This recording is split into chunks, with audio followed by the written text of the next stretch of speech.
And so the recording goes into our archive and is publicly available. And then what that means is people who couldn't be here today can listen to it later.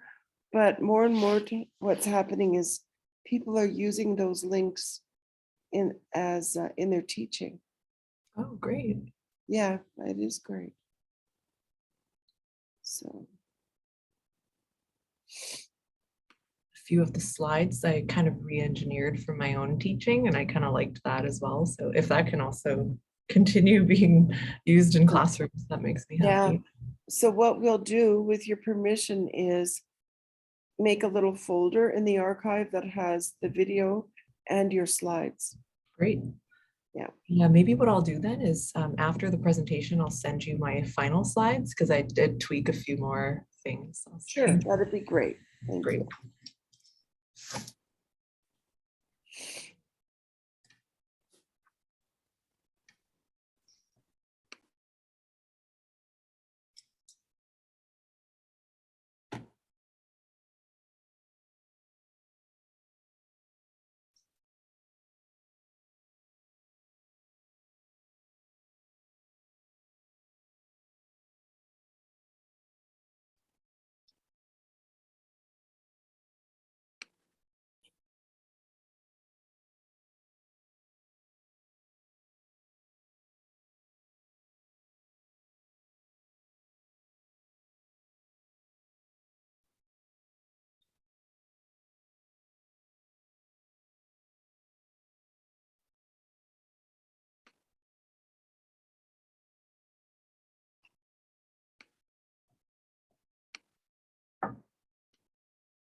So we have 34 registrants, Betsy.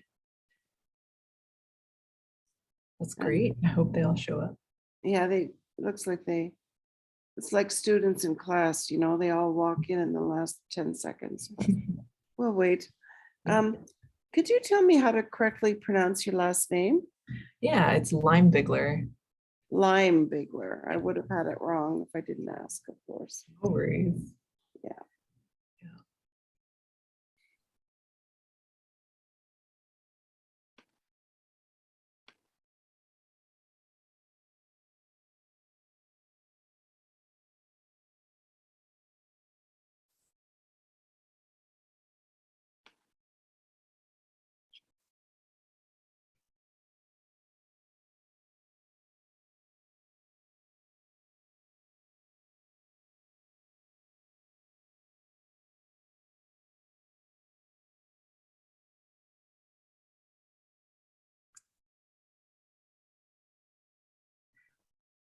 Oh, Karen, I do have a quick question, actually. Sure. Yeah, I was just wondering stylistically if, I don't know if I noticed it with any other presenters, but there are a few things where I would just mention, like, this is a book where I published my dissertation in because of the methods around it, or like I have used this for my students. Is that something that you um, want presenters to talk about, or more Those are, detached? those are important practical details, Okay, and that's what a lot of people are looking for. great. Okay, great. Thank you. Like there might be a book, for example, that you think is useful for kind of established researchers in the field, but would be too confusing for students. Mhm, mhm. I Oh, know, I teach statistics, and there's a book by a guy named Anthony Field, I think it is. It's okay. this thick, and it's got SPSS output in it, and how to interpret the output, and but it has a good Mhm. section on basic statistics too. And people used to use that book for first year undergraduates. Oh my goodness. Send them right over the park. Yeah, how to confuse undergrads. This Yeah, like for this yeah. heavy So book. that's, but we figured it out and found a different book, and yeah, Okay. that's okay. Okay, people are starting to join. Let's see who's here. Hi, Charlotte. Welcome to the session. Okay.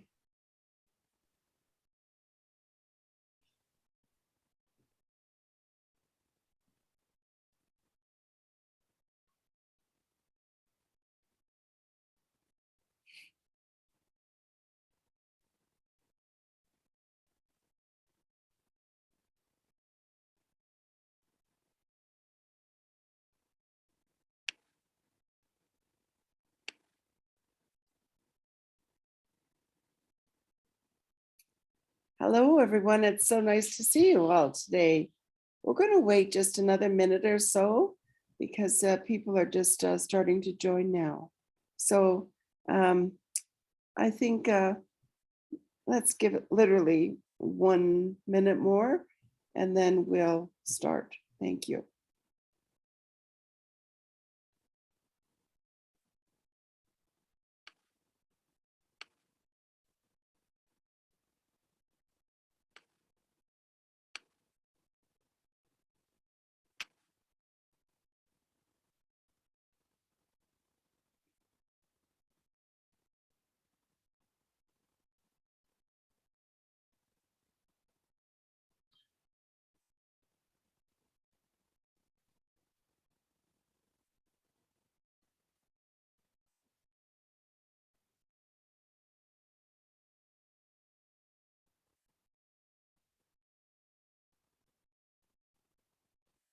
Okay, I'd like to begin by welcoming everyone to this session. I'm Karen Olson, and I'm based at the International Qualitative Research Toolkit at the University of British Columbia, Okanagan campus.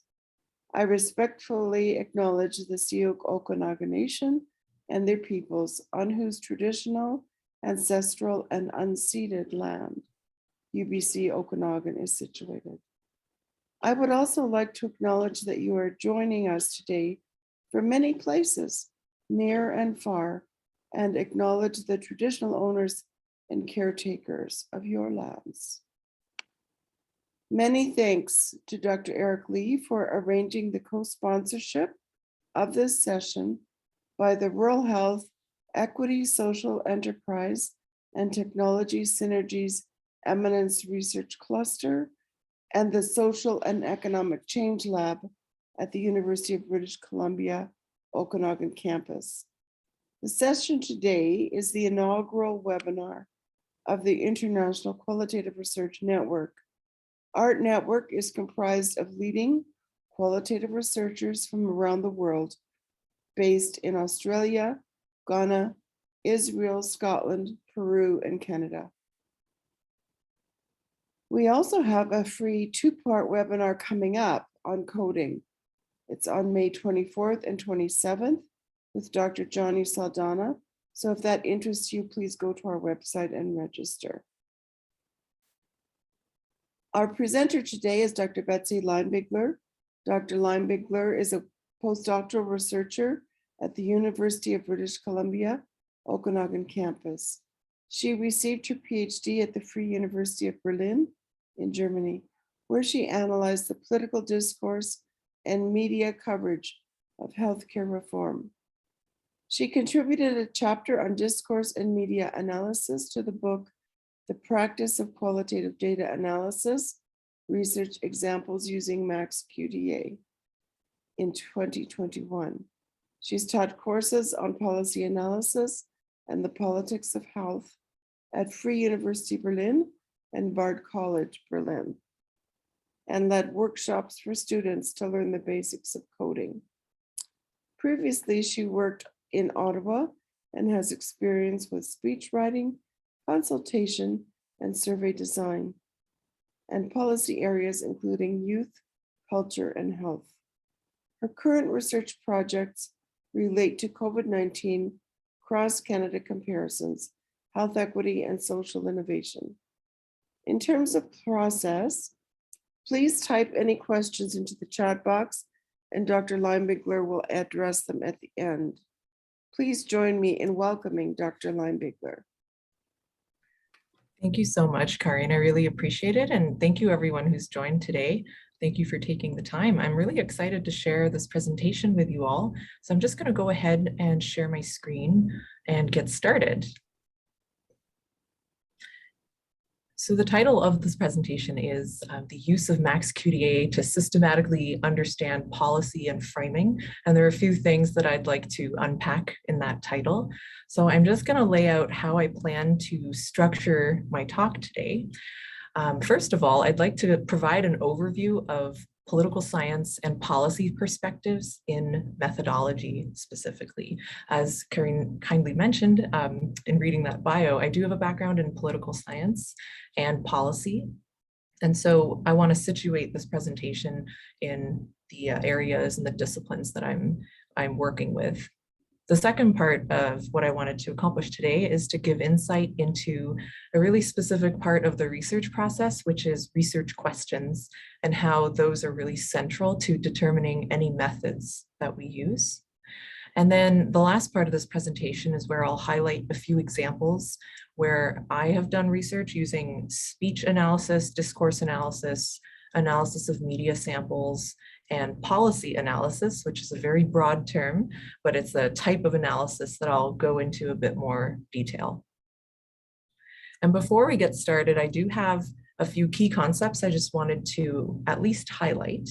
And I've divided them up here by very broad concepts that I think we're all familiar with, some disciplinary concepts, and then some more specific ones. So just to ensure that we're all on the same page, you're very likely familiar with many, if not all of them, but to quickly go over the broad ones, I'll talk about qualitative, quantitative, some mixed and multiple methods, particularly coming from my discipline of political science and policy sciences. So moving on to that second box in the middle here with the disciplinary concepts. So I'll talk a bit about what political science is and what policy analysis or policy sciences are. And as I mentioned, really highlight what a research question is and how that relates to methods.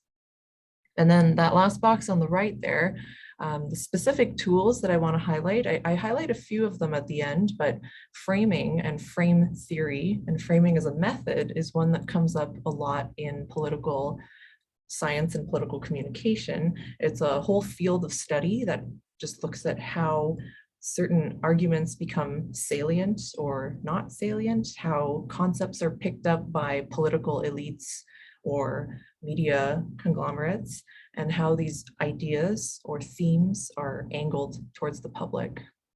I've also mentioned frequency tables in some of the examples that I provide, and so I'll explain how we can measure frequencies of certain frames or discourses or codes. And I mentioned earlier policy and discourse analysis. I'll really dive into that as a key concept. just to start as a broad overview, I've picked from 5 books. It was really hard to narrow this down. And I could add a lot more books, but just for visual effect, I only have 5 here that I wanted to highlight from different disciplines, which inform this presentation. So the first one on the left, the practice of qualitative data analysis, research examples using MAXQDA. This is a freely available book on the MAXQDA website. And a chapter of my dissertation is in this book, where the idea is to show practical examples of the research process when we do qualitative data analysis using a software assisted program, in this case, MAXQDA.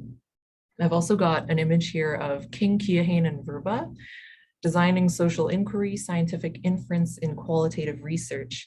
And I have a few slides to explain and situate King, Keohane, and Verba and how their perspectives on qualitative research and policy or political science has been very controversial, but also influential in political science. Namely, they have really highlighted the importance of quantifying certain aspects of political science, which has been controversial, but also helpful in many ways. The center book here, Writing a Research Paper in Political Science, is a book that I've assigned to just about all of my students because it's a practical guide. So it's a really great book that I refer back to all the time. Which really highlights the centrality of writing a research question and how that will determine the methods we use. I've also got a book here, Designing and Conducting Mixed Methods Research, just to branch a little bit into what it can look like when we're not just using qualitative or quantitative measures, but mixing this in a research design. And then the last book on the right by Michael Hill and Frederick Verone is The Public Policy Process. As I mentioned, I taught several courses on policy analysis, and the public policy process is a really large and complex sort of area to identify. And I have a few slides to explain the process. But then we can understand the process, we can then understand how to analyze public policies. So I want to start by highlighting political science and policy sciences using an example that we are all familiar with and using an example of methods and why we pick certain methods.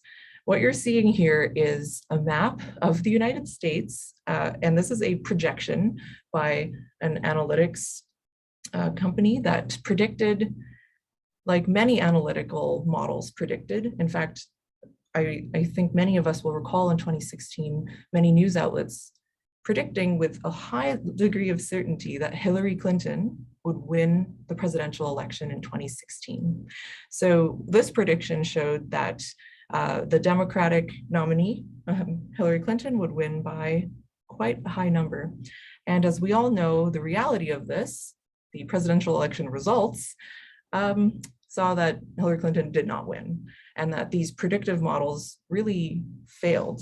And this led to a lot of questions in the realm of political science and in certain methodological areas where we started to question the role or the appropriateness of predictive scientific models in things such as election forecasting, which tries to present politics as this science. And so it raises this question of how effective or how much can we rely on predictive quantitative statistics when it comes to social behavior or social sciences.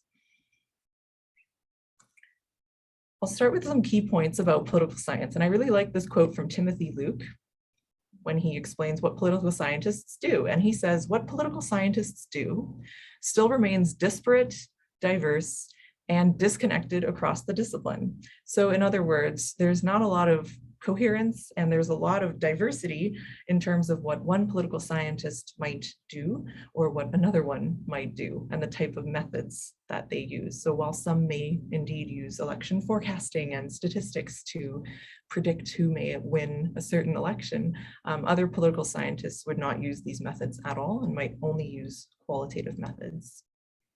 Broadly speaking, political science is the study of any political phenomenon voting patterns, this can be governance structures, it can be more specific case studies.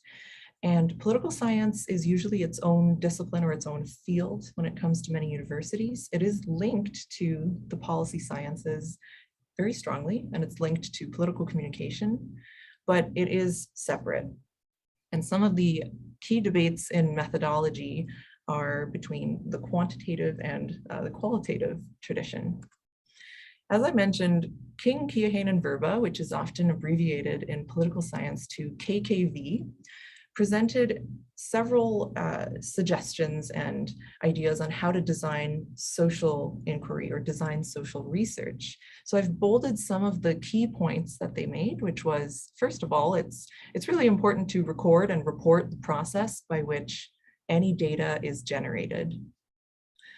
In order to better evaluate a theory, we should collect data on as many of its observable implications as possible. We should maximize validity of our measurements, ensure that the way we collect our data is reliable, all data and analyses should be replicable, etc. And so when I look at this list of some of the things KKV promotes, I think it's hard to disagree with a few of these. For example, ensuring that data collection methods are reliable. I certainly agree with that. We should always have reliable data sources, but some of their tendencies towards promoting replicability of models in political science, or maximizing validity through quantification processes. This has made them very controversial in some circles, but also influential. The next slide just goes over a few critiques of King, Keohane, and Verba, where James Mahoney proclaimed in 2010, another methodologist, proclaimed that the field of qualitative methodology has entered a post-KKV era. And he explains what is meant by that. So King, Keohane, and Verba, KKV sought to improve qualitative research by using well-established norms drawn from quantitative research, in particular ideas from regression analysis. And their tacit assumption was that mainstream quantitative research employs superior methods, and that qualitative research could learn and benefit from adopting quantitative methods. And so KKV really promoted this natural science model in political and social science, and promoted scientific principles, highlighting that the logic that is used there and the structures used in quantitative research can be applied to qualitative research. And this has been, as I mentioned, controversial because of this implication that some scholars critiqued, that qualitative research then is not as logical as quantitative. And so that's some of the debate. And just to explain what methods in political science post-KKV look like now, as I mentioned, KKV has set this methodological norm for political scientists. In political science, there are ways to collect data, to systematically collect data, to ensure reliability. So there are some methodological norms that they set, but there was a large focus as well on mathematizing parts of political science, which is still debated today. I have a quote here, or I have just a line here about Rajan, who is another methodologist in political science, who highlights the multitude and diversity of social research. There are so many different types of social research, or research that impacts societies, another very broad term. This can look like case studies in government, measuring poverty all across the world, understanding how businesses brand themselves. And so because there's this diversity in social research, we also need diversity of methods. Timothy Luke has questioned how the natural science model used in political science may not be natural, or may not be a model that we follow in political science. And Robert Yin has also highlighted this benefit that we can see from multidisciplinary research and using multiple sources of evidence to reach any given fact. So just to sum up the history of political science here very briefly, there has been a strong focus on quantitative measures, and certain schools have more of a quantitative focus, but there has certainly been this turn towards qualitative methods as well as mixed methods. I'll quickly highlight a few benefits of qualitative methods and drawbacks of qualitative methods in political science. So many of us are likely familiar with, but just to highlight, first of all, qualitative methods in political science can allow us to conduct research into in-depth case studies. It gives us more room into nuance and details. We can really grab quotes and understand certain specificities of communities. So we can understand people, communities, their voices and their needs, and even put these voices at the forefront.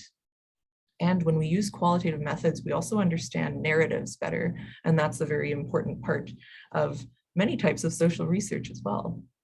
But then some of the drawbacks is, well, we can't necessarily generalize findings if our N or if our sample is too small, or if the method that we use, such as interviews, is too small, then data may not even be considered by some to be selected in a systematic way. So for example, if we interview 5 people about a certain health policy reform, it can be difficult to generalize from 5 interviews, as opposed to using a different type of method. And there is this ability for us in qualitative methods to use interpretation or interpretive methods, which allows us to understand issues more in depth. But then the drawback of this might be an increase in perceived bias if the researcher's interpretation is put forward. But then similarly, some of the benefits and drawbacks of quantitative methods in political science, there is a certain level of legitimacy that can come from using a large data set. There is generalizability when we analyze thousands of documents or statistics. We can hypothesis test and even examine correlations or causality. Using this large sample can also reduce bias, and we can look at cause and effect and also measure different variables. But then some of the drawbacks of quantitative are this impersonal nature of quantitative research, where instead of having data that's driven perhaps by a community's needs, it can be driven by the researcher.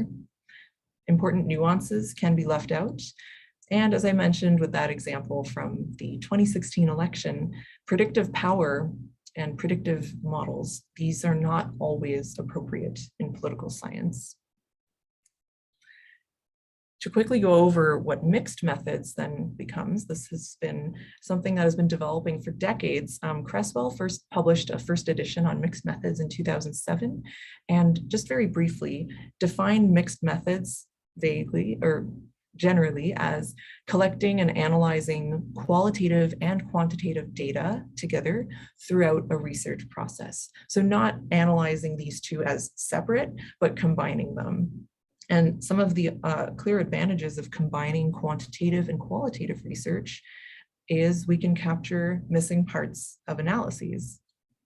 And this can allow us to develop specifically 2 types of studies that I've worked on personally, which are explanatory studies, where we want to explain a given phenomenon, or exploratory studies, where something seems interesting, we want to explore it more to reach certain conclusions. I've got here a few selected methods and tools in political science, ones that I've also seen a lot in qualitative or mixed methods. So I have conducted discourse analyses, frame analyses. They are similar, but frames, as I mentioned, relate to political communication. Policy analysis, this is another broad method. We can do comparative analyses as well, perhaps between different provinces or between different countries. We can look at case studies, we can use mixed methods, and some of the tools that we can use include interviews, focus groups, systematically collecting and then analyzing documents, speeches, or any collected data. Large or small samples can be used for this. If we do use statistics, regression analyses are frequently used, that or surveys, and software-assisted analyses. We can use all sorts of different measures. Something I use just to identify patterns are frequency tables, and I won't get into more of that, but if anyone is interested, please send me a message. I'm happy to talk more about how I've used software to code and then analyze policy documents. I'm going to shift over to public policy really quickly before I get into the examples. I have here an image of the public policy process stage model. And this is a very basic model, which starts with the idea of this is how policies are formulated. We start with a problem. So first we identify a problem, and that's at the top here. And then we formulate a policy, or policymakers formulate policy. They create it. It is then adopted. The policy is then implemented, and then we evaluate the policy. So it's this very neat model that shows a very linear cycle of how policy is created. And this has also been challenged by a lot of scholars who have said and pointed out that the policymaking process is not so linear. And also, one thing the stages model doesn't allow us to capture is things that are difficult to measure. And that one thing that comes up a lot in policy is values. I have a quote here from De Leon and Martel, where they say, no social problem is without a value component, and no policy analyst is without his or her own values, which also must be addressed. So when policies address any type of social issue, these issues do relate to values, and we all have our own values. We are created by our environments, which also means certain biases. And this leads to a really important question in the policy sciences, which is policy this science that is completely objective? Can policy really be completely objective if it's created by policymakers who have these values, which are difficult to capture? I have a slide here to illustrate what De Leon and Martel talk about in their article, where they use the example of the war on poverty in the United States to highlight sophisticated quantitative models that have been used in policy analysis, but which fail to capture values, which fail to capture the political nature of policy. So if we look at the left-hand side here, this goes from 1959 to 2015. If we look at 59-60, we see approximately 22%, a 22% poverty rate, which then decreases into approximately 12 to 13% poverty rate. So a decline in poverty. And I think the measurement of poverty is a really great example to try and understand the quantitative versus qualitative methodological debate in politics and policy. If we are only using quantitative measures, we might look at this and say the war on poverty was a success because we can see there was a decrease. From the 1959 to 2015, we see that there is a decrease in poverty. But other scholars look at this and see a puzzle of, well, the war on poverty, this is the informal name for a set of policies that were enacted. These policies were enacted, and yet poverty still exists. And so this points to, it really captures that idea of different values. If our value judgment is that there should be, a zero poverty, for example, then we can look at these statistics and see a failed policy or a policy that requires urgent reformulation. Or we can look at this quantitatively and see a downward trend. And so I like using this as an example. And De Leon and Martel have used this as an example to say that quantitative models in policy can only go so far, but we do have to also turn towards qualitative measures to understand policy. This leads me to some of the methods in policy analysis. It is a specific kind of analysis that can be done.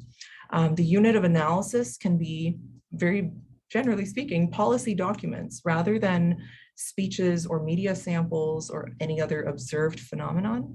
We can collect and analyze policy documents, and we can also use different approaches. I know that this slide is kind of small, but it's a really important slide because this is a screen grab of Brown and colleagues who wrote this article, A Guide to Policy Analysis as a Research Method. And I think this is one of the best guides that I've ever seen. It's something that I constantly send to colleagues and to students because a lot of questions come up when people say, I want to do a policy analysis. That is such a general term. It's important to break down what we mean by a policy analysis. So Brown and colleagues, they broke down policy analysis, as you can see here on the left-hand side, into traditional, mainstream, or interpretive analysis. And to differentiate between these three different types of policy analysis, they highlight the type of research question that we ask. So if we're asking, what is the solution to this problem? Then we might use a traditional policy analysis with quantitative modeling. We might do a cost-benefit analysis. But if we're asking a question, I'll just go down to the bottom. If we're asking a question such as, how is this policy problem defined or constructed? Then this would be an interpretive policy analysis. And that means that the sources and the methods that we use would be interviews, document analysis, etc. So what this is telling us and illustrating for us in a really clear way is that the type of research question that we ask is going to determine the type of method that we use. And so that's an important takeaway. And I'll just recap what I talked about for the first 15 minutes. De Leon and Martel have highlighted how, despite having strong analytic skills, the policy sciences are inseparable from values, from normative concepts, and from political ideology. So we can't just analyze policy and think there are no values at play here. There are some things that are hard to measure. Policy analysis has shifted from more quantitative or positivist methods to more interpretive or post-positivist methods. And the type of worldview that we hold and the theories that we also use then impact our methods. Which brings me to the second part of this presentation. So part two, the importance of research questions. And this might be my favorite part of the presentation. Whenever we approach any political issues, I like to always start by highlighting three important questions. First of all, what is the problem? Second of all, who are the actors? And that also includes who is excluded or who is included. So what is the problem? Who are the actors? And then what can be done, or what are some solutions? And this sort of structure helps us to really deepen our understanding of any political issue. What can be done and why do we care? I've got three examples here, and these are examples of very different social issues. So number one, analyzing the United Nations Sustainable Development Goals. The United Nations has put forward these very global goals, such as eradicating poverty, having zero hunger, clean water and sanitation, etc. This is an example that I would use in a lot of workshops and classes to ask participants, what type of measures would you use if you wanted to analyze the UN's Sustainable Development Goals? Another example that I like to use is understanding social movements or protests. And this is an image captured from a 2018 pipeline protest in BC. And if we're trying to analyze these protests, it really helps to identify what the problem is, who the actors are, and what possible solutions are.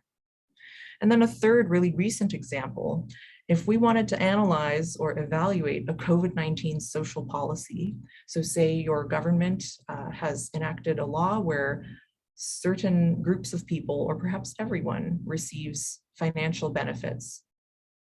How do we measure that? We could measure all of these using quantitative measures.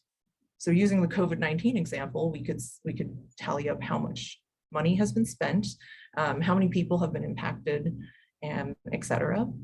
We could also use qualitative only. So we could try and get a sample of different people who received COVID-19 benefits.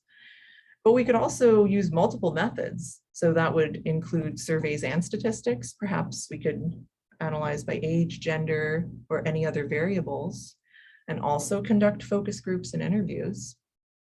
Or we could also do mixed methods, which is similar to multiple methods, but a key distinct feature is that the two are intertwined. So maybe we could start by looking at the surveys and statistics. And then from those surveys and statistics, we see something that's a very interesting pattern that we really should focus on more. So from what we observe in the quantitative data, we then conduct focus groups and interviews around that in a sort of dialogue between the two methods. And that might lead to an explanation. This is just a quick exercise on research questions, and I would invite anyone who's watching or any of your students perhaps to spend some time doing this. And it's just really important when thinking of how to do an analysis. The most important thing is to reflect on any policy problem that relates to any area. So this could be health, maybe education, energy policy, really any policy area. And then I always ask students to write down, what is the problem? Who are the actors? And what is the context? What is the solution? And if it's vague, it's important to also narrow this down, since that's one of the biggest challenges with writing a research question. And I've bolded a few of the most important things in this very long quote. It's crucial to start with a good research question. A good question is not just imagination, it is mainly rooted in your interests, in your studies, and your critical thinking. Interest is the best teacher for learning. Selecting a topic that you're really interested in is the first step for any good research. But interest alone is also not enough. We also need to have relevant literature to see how other scholars have conducted research on this topic. And we don't just want to summarize what other researchers have done, but also evaluate what they did well and what they didn't do well and what you can then contribute. So this is just the process for writing a research question. An example of creating this would be to start with any observed phenomenon. Often students will start from something interesting in the news, and then peruse any literature around the phenomenon. So using scholarly sources, using the library to find more literature. And remaining objective is another key part of this. Do you have any normative beliefs about this issue? It's important to try and remain somewhat objective, because a research question is not, you're not writing a position paper. So if your question starts with, should everyone have dental insurance? This is a question. It wouldn't count though as a research question because of that normative component. So moving from, should everyone have this to what are the factors involved in excluding certain people from dental insurance? That would be part of that process. And another thing about research questions that I didn't put on the slide, but that I think is important to highlight, is not predicting, so avoiding predicting. Sometimes I do have colleagues who call that crystal balling. So kind of looking into a crystal ball and predicting, there are predictive models that exist, but after a lot of what we've seen in predicting political science, many scholars would try to avoid that. An example of going from broad to narrow, because research questions often start broad, and this happens with myself, with all of my students too, it's part of the process, is we start with a very broad concept. So for example, I want to examine the relationship between democracy and poverty.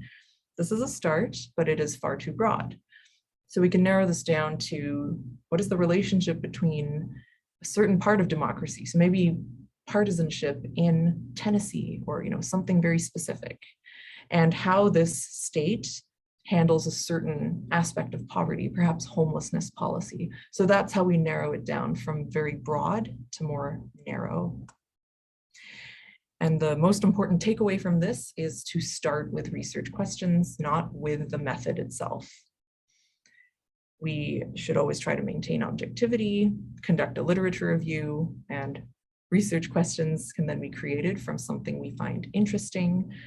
We can explain why it's important, and if possible, research questions can include a puzzle.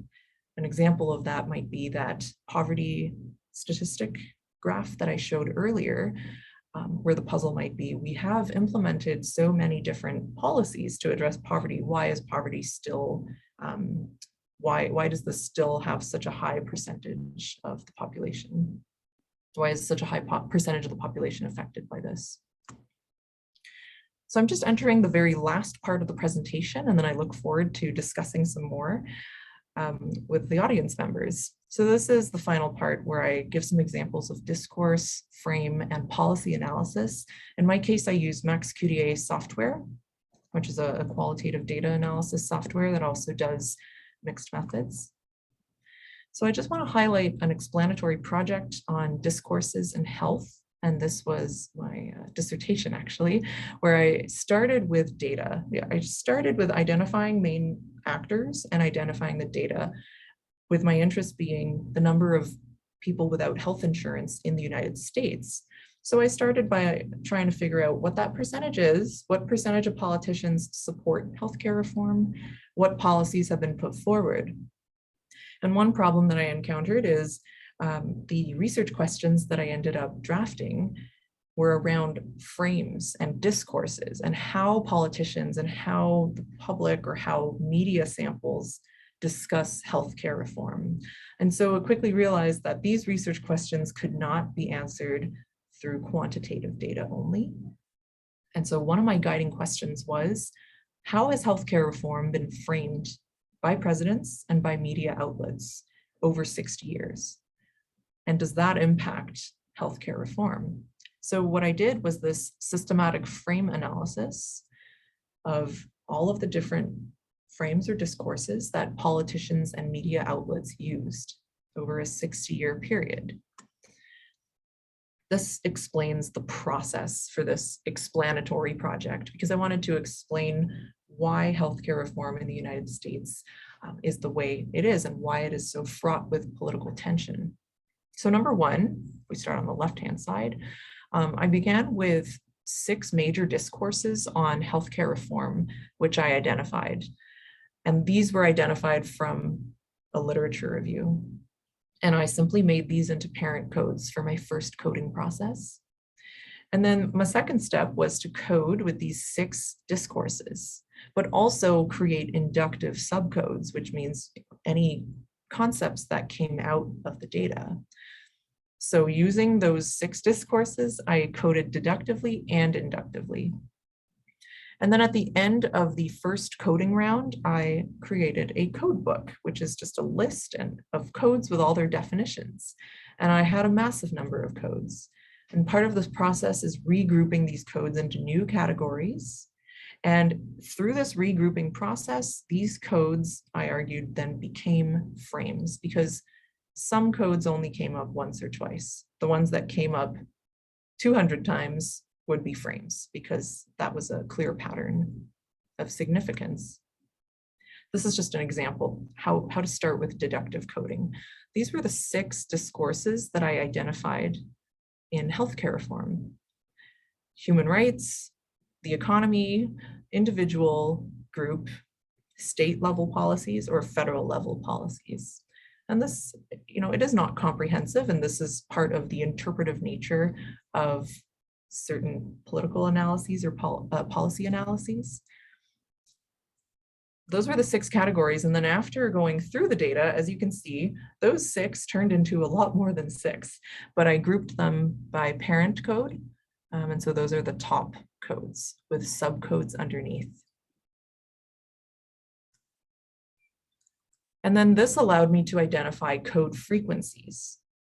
And so this is an excerpt from that book by Gizzi and Redeker on using MAXQDA as, understanding the research process using MAXQDA. So what I could quickly identify by doing this analysis is that in framing healthcare, politicians and media outlets discussed healthcare in economic and human rights terms, but predominantly, as we can see on the bottom, the code frequencies, predominantly in economic terms. And another finding that I had, which I'm happy to discuss later, was also the mixing of these different frames. And I'll conclude with the last project that I wanted to highlight, because instead of an explanatory project, it's more of an exploratory project. And this is a project that is ongoing with Dr. Mike Gizzi at Illinois State University, who does a lot of work with qualitative and quantitative analysis and using MAXQDA. What we did was we gathered press releases, tweets, and press briefings by the Centers for Disease Control in the United States on the COVID-19 pandemic. So all these publicly available documents. And as I mentioned throughout the presentation, we started with research questions followed by qualitative analysis, and we're now adding in more of a quantitative analysis based on that first qualitative analysis. The guiding questions that we had were, how does the CDC communicate with the public? Do they use numerous social media avenues? And then a second guiding question, is there any evidence of CDC efforts to push back against statements or non-scientific statements by the Trump administration, because there was large tension between different governing bodies? We wanted to examine that. So we collected all of these different documents and we systematically collected and systematically analyzed them. So these included news releases, transcripts, thousands of tweets. And the coding process was, as the example I showed previously, inductive. So it was from the documents, but it was also deductive. So we had a few preset ideas of what we were looking for. We went through multiple rounds of coding, recoding, and then regrouping. And finally, we came to three main categories for our coding. And that was the nature of the message, the content of all the messages, and anything political. Just to show you what that looks like, this is a screenshot of our coding process where we can see the nature, the content, and anything political in the press briefings and the press releases. The tweets are in a separate document. And just like in the other example, we can then look at frequency tables of the content of messages to get an idea of what is being discussed and how the CDC is communicating. And we see that there is a large focus on prevention strategies and testing, as well as travel. But in the time span we looked at, which was up until August 2020, there is very little mention of vaccines, of course, on mental health and anxiety. That was very interesting, and schools as well. So just to conclude on this, we always started with research questions, which then informed the methods that we used. And we systematically collected and analyzed speeches, media samples, as well as other documents. And I want to highlight this last point, that quantitative research alone cannot really capture the nuances of the social world. And that's an important takeaway for this last slide. I really wanted to highlight through this presentation how when we're doing any type of political science or policy research, it's important to start with our research questions, which will then determine the methods that we use. I also wanted to highlight Brown and colleagues' excellent typology of policy analysis. We can do traditional, mainstream, or interpretive policy analysis. And each approach really does have its drawbacks. Qualitative, quantitative, even mixed methods, they all have their drawbacks, but the goal in this research is to create a certain level of objectivity while realizing that we might never achieve true objectivity when we are dealing with interpretive approaches. And so just to conclude, I'm really happy that I got to share some projects and examples illustrating how to use MAXQDA or any other analysis software to systematically analyze documents, speeches, and media samples. And I really look forward to any questions and comments that you may have. I do have a few discussion questions that I would love to discuss if there are no questions right away. And some of these discussion questions are, I'm interested in what types of methods you think political science or policy research is best suited to. What are some of the drawbacks of only using qualitative or quantitative research? And what do you think about reducing bias or achieving true objectivity in research in the social world? So thank you very much, and I look forward to the discussion. Thank you very much, Dr. Leimbigler. It was a fabulous presentation, and it just illustrates the opportunities we have to investigate some really important questions facing our countries. So I don't see any questions yet. But okay, here we go. Question. Can you share your experience in collecting and organizing qualitative data from media or government? What would be your selection criteria and your screening strategy? Yeah, thank you for that question, Eric. I love talking about that process, so I'm happy to share. So in my experience, collecting and organizing data from media samples, it did prove to be a lot more complicated than I had originally thought. So there are, again, because of the quantitative versus qualitative debate in political communication as well. So there are some statistical ways to capture media samples. And I ended up not using, constructed weeks to randomize the analysis of certain newspaper articles. I had a more targeted approach. So I started by collecting speeches through this database called the American Presidency Project. And I just collected speeches within a given time frame and had to do manual exclusion or inclusion. Some speeches you'll find are, maybe 2 lines long, and I excluded those from my analyses. And it was really important to write this up as well while doing my methods chapter. And then from those speeches, I then found the media samples within plus or minus 2 days of each speech. So I wouldn't say that that's replicable for every study, but I think for some studies that is a way to go about it, because I found in my analysis of media samples and speeches that randomizing the analysis of speeches or randomizing the way that I collected media samples wouldn't necessarily give me what I wanted and could skew the data. So I collected it by having these date parameters and then picking the top 5 articles around each speech that I first started with. So thank you for that question. Great.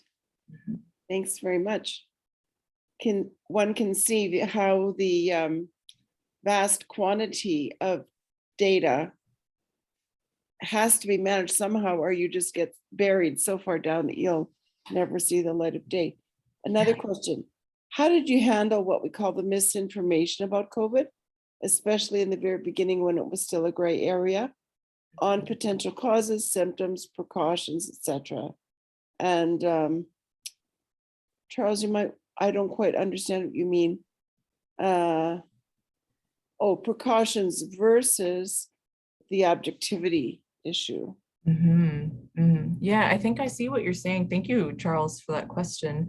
So I guess you're referring to that project that I ended on, where we looked at all of these different policy documents. So what we found, I could just share, the policy documents that we looked at, which was transcripts and press releases by the CDC, they didn't really mention a lot of misinformation. What we ended up coding, because we did it inductively as well as deductively, we weren't really looking for anything specific to misinformation, but there wasn't that much mention in what we looked at.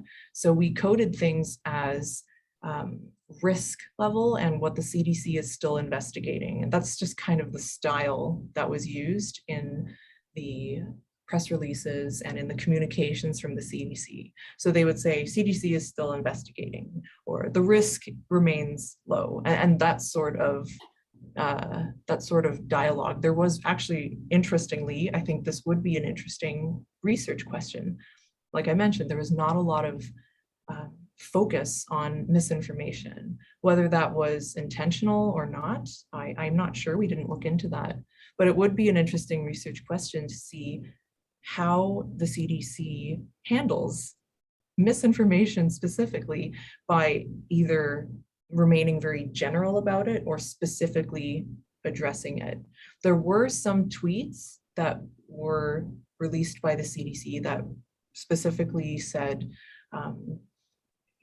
do not ingest hydrochloroquine, or, do not do this. So we did see some tweets that were released that were directly combating the, advice or kind of off the cuff comments that were being given in press releases with former President Trump. But that was how we coded those documents. So I hope that answers that question. Thank Okay, you. here's another one, Dr. Leimbigler. Find it really interesting that different people sometimes present the same article as evidence for their opposing view, particularly in social media. Mm-hmm. Yeah, thanks, Therese. I definitely agree with you on that. That was part of our decision in that CDC analysis to only look at CDC tweets, not general tweets. And perhaps I should also, that probably goes to Charles's question too. We only looked at tweets that came from the CDC, not the general public's tweets, because we don't really have the tools to I don't have the tools to analyze that just yet. But Sharice's point also brings up something I didn't have a chance to talk about in the presentation, but the importance of evidence-based policy and how we can have evidence for policies, and because of political reasons or other reasons, these policies don't get implemented. And so I just wanted to add that to Sharice's comment about evidence, because evidence-based policy is a really, really interesting field. And it shows how just having the data or just having the evidence is not really enough to change policy in many cases. Great. Charles has another question about does MAXQDA handle advanced qual diagram or qual data analysis like Sankey diagrams? And love to see more visualization on the number of issues and their interrelationships. Yeah, thanks, Charles. I'm not sure about Sankey diagrams. I'd have to check. I can tell you that I've used different mapping functions in MAXQDA. So I've also used not just frequency tables, but the name of it is escaping me right now, but they are to examine the combination of different concepts. So the name will come to me probably after this presentation, but there are different visualization tools that they do use. I will say that they do have a lot of free tutorials as well, and please feel free to reach out to myself, or also I can put you in touch with some of my colleagues who work with MAXQDA as well. So I mainly just use the frequency tables and other tables and code maps. But I know they do have other qualitative analyses. I just don't make use of all of them. Great. Thank you, everyone, for your interesting questions. Any last questions that things you're wondering about?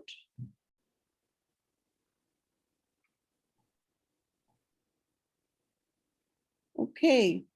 Well, I'd like to close the session then. Many, many thanks to Dr. Leimbigler. The opportunity for gaining more insight into the complex political questions facing our countries is heartening, right? And it's something that many of us anyway, have not really known how to go about. Yeah, thank you so much for this opportunity, Karen, and also for everyone here listening. And I did see Charles's last comment here about, maybe I can just conclude on your point, Charles. US as a unified region, I completely agree with you, and I only touched on comparative political analysis. And this is something I've had a lot of conversations with many colleagues about. When we do comparative analysis between countries, if we compare the US and Canada, a lot of scholars do this. But we lose so much nuance in doing that because these are such large countries. So we can do also state comparisons or even city comparisons. So I agree with you, Charles, that when we talk about unified regions, sometimes that's too broad. But that's another debate in political science. We can talk more about that perhaps in the next presentation. Do I hear the possibility of a follow-up? I would do a follow-up on comparative analysis then. Maybe, picking up on Charles's point there. Okay, stay tuned, folks. That might be an interesting thing that we can arrange in the future. Sounds great. Thank you all. Everyone. Bye for now. And just to let you know, we're recording this. The MP4 file will be available on the archive of International Qualitative Research Toolkit in the next while. So if you're interested in that, it's free, it's publicly available. You're welcome to use it in your own teaching and just to review what we discussed. So, and thanks once again to Dr. Lee and his colleagues for making the funding for this session available. Bye for now, everyone. Thank you. Bye.